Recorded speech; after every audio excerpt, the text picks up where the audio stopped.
Bonjour à toutes, bonjour à tous, bienvenue dans cette chronique cinéma. Avant de débuter ma sélection ciné pour cette semaine, je voudrais vous parler d'un décès qui vient à l'instant de tomber sur les téléscripteurs, effectivement, de notre chronique préférée. Le cinéma français perd en effet l'une de ses présences les plus discrètes, mais ô combien essentielles. Gérard Chailloux s'est éteint à l'âge de 79 ans. C'est un second rôle de talent. Il faisait partie de ces acteurs que les cinéphiles reconnaissent au premier regard.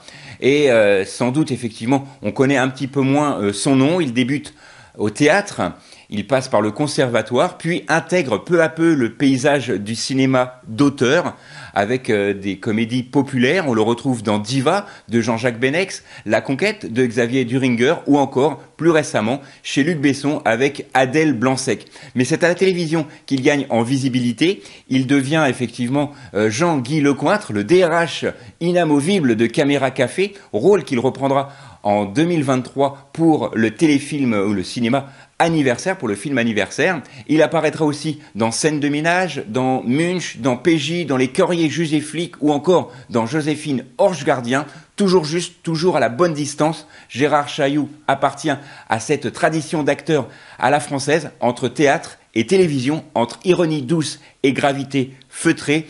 Une silhouette familière s'éclipse, mais à sa filmographie, elle, restera forcément dans nos cœurs. Bon voyage à cet excellent acteur, malheureusement trop rare au cinéma.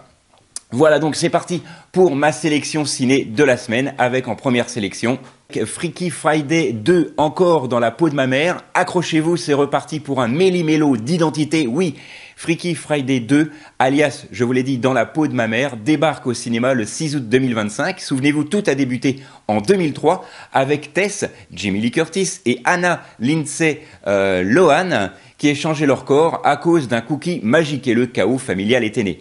Aujourd'hui, Anna a bien grandi, elle est maman et va bientôt se marier. Sauf que un nouveau sort frappe encore la famille. Et là, tout va ne pas se passer comme prévu, puisque 4 personnes vont faire dans un huis clos vivant de tumultueuses aventures. Imaginez, votre grand-mère essaye de trouver comment screener sur TikTok pendant que vous, dans son corps, luttez avec la cafetière. Voilà un peu le décor. Alors, retour sur le duo iconique, Lohan, Curtis, toujours hilarante et touchante, entourée de nouveaux venus, comme Julia Butters et Sophia Ammon. Ça, c'est pour les rôles qui complètent le casting. C'est fun, c'est plein d'émotions, c'est surprenant. La comédie familiale multigénérationnelle remise au goût du jour avec un rythme de l'espièglerie et un soupçon de magie Disney. Freaky Friday 2, le film parfait pour savourer l'été en famille ou entre générations, prêtes à échanger leur vie le temps d'une séance. Si vous avez aimé le premier opus, vous serez conquis par celui-ci qui sort cette semaine. Je vous en rappelle le titre, Freaky Friday 2, encore dans la peau de ma mère. Autre sélection avec cette semaine un film totalement différent qui s'appelle Il n'y a pas de réseau. C'est la deuxième sélection cette semaine. Alors voilà le décor. 2 enfants, Jonas, 9 ans, et Gabi, 11 ans, partent en week-end paisible, enfin c'est ce qu'ils espéraient.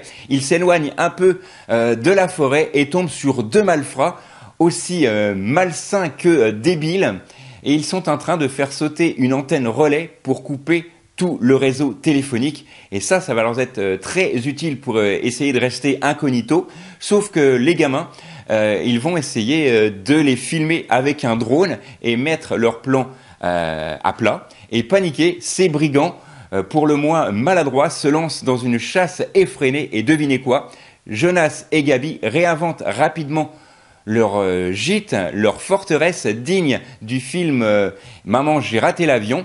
Piège, obstacle, plan foireux, la maison devient un vrai terrain ingénieux de jeu et d'enjeu.